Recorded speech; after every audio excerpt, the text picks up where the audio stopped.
Hi everybody and welcome back to the next part in the tutorial here. This is going to be part 2 of the KivyMD series.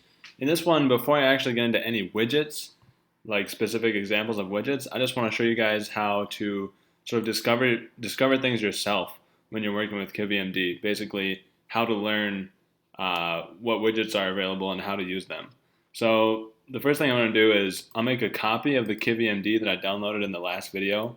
So basically, I'm just copying um, and putting whenever I'm making a new project, I'll just copy KivyMD over into my actual projects folder in case I want to alter any of the widgets.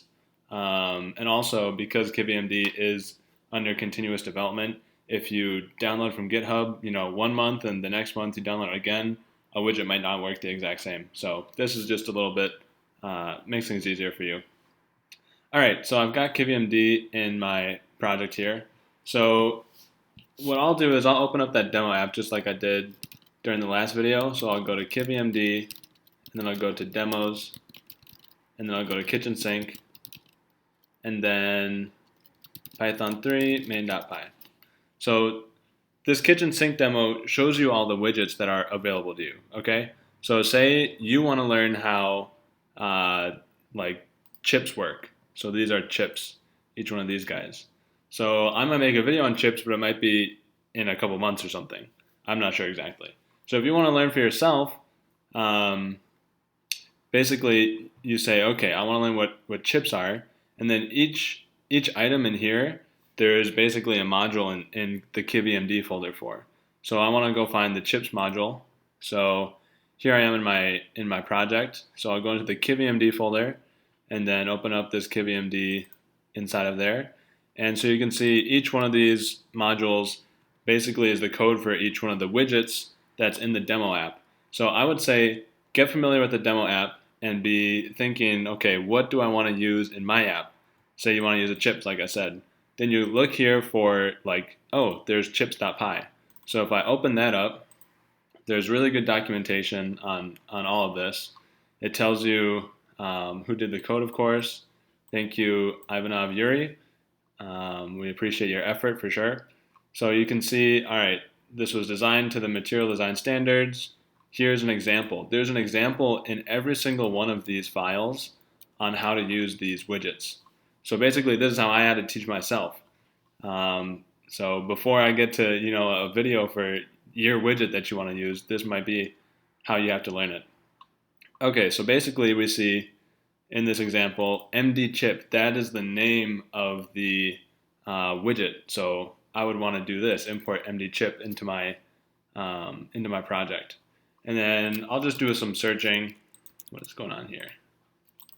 I'll do some searching. Okay, let's look for MD chip.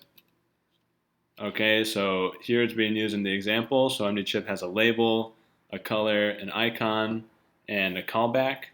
So basically, okay, that makes a lot of sense because it looks like we have a label in the chip and it's colored something, and there's an icon here. The icon refers to a coffee icon, and then a callback. So basically, when I press it, callback is the function that's called. Okay, so you can see basically, we'll look further. So okay, searching MD chip, MD chip, MD chip. Okay. There's all the example use cases of it. Okay, it looks like here's the definition of the actual MD chip widget. So in case you really want to change an inherent attribute of the property, it won't, of course, it won't follow material design spec anymore, but maybe if you need to change it for your project, you can see, okay, MD chip has some box layouts in it, and there's this widget called an MD icon button. So you can go play with the actual like base code of the widget. And then here, again, is more base code of the widget. So we see the MD chip is actually a box layout which inherits themable behavior as well. And here are some of the functions in MD chip. So if you need to use MD chip, you can go look in this chips.py and see all these examples and see the functions that you're able to call and how they work. So this is how you would teach yourself KivyMD. And it's not too bad if you're an intermediate Python user. You can probably understand what's going on here. I've had to make some changes to get like special widgets that I wanted. And that's just how it works. It's not a big deal. It's a lot of fun to understand how these work too. So I guess we'll just do another example real quick. Most of them are named pretty well. So like buttons. Okay, here's a Python file called button. So you can imagine that all the buttons are in here. So, okay, here's the example for buttons. And okay, looks like we can do icon buttons, floating action buttons, flat button, raise button, rectangle, flat button. So there's all these options. So these are all the widgets, the button widgets that you can choose from. And say I want to look up MD raised button and how that one works. So I'll search MD raised button, and we'll look through. Okay, you can give it a text attribute. You can give it an elevation, which is like the shadow background on the widget. Opposite colors dictates probably like the text color if it's going to be the opposite of like your app's theme color. And then a position hint. Okay, so there's some use cases. Okay, we can change the background color, it looks like, and we can change the color of the text if we want. We can make it specific, like a custom color.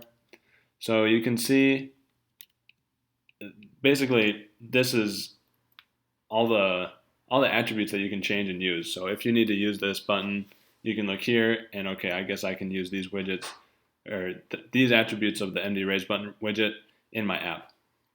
Okay, and lastly, some of them they're not quite like one-to-one. The names aren't one-to-one with the files here. So like grid lists, you might be looking, okay, grid list looks really nice. I want to do something like that. So you're over here looking, okay, EFG, I don't see grid list anywhere. So some of them are labeled a little bit different. So grid list would actually be like an image list. And let's see here. Yeah, so these are image lists. So like smart tile with label, smart tile with star. You can see this probably is like a smart tile with star. That's probably a smart tile with label. Okay, so basically that's how you discover widgets for yourself and how you look up examples, coding examples for how to use them. And you can check all the attributes that you have access to, attributes and functions too that you can call. So that's just like a general background, how to learn sort of before we get into the individual widgets themselves. So in case I don't get to your favorite widget, you can go learn it for yourself and then maybe check back in a bit and I'll have a video on it. All right, everybody, thank you for watching. We'll see you next time.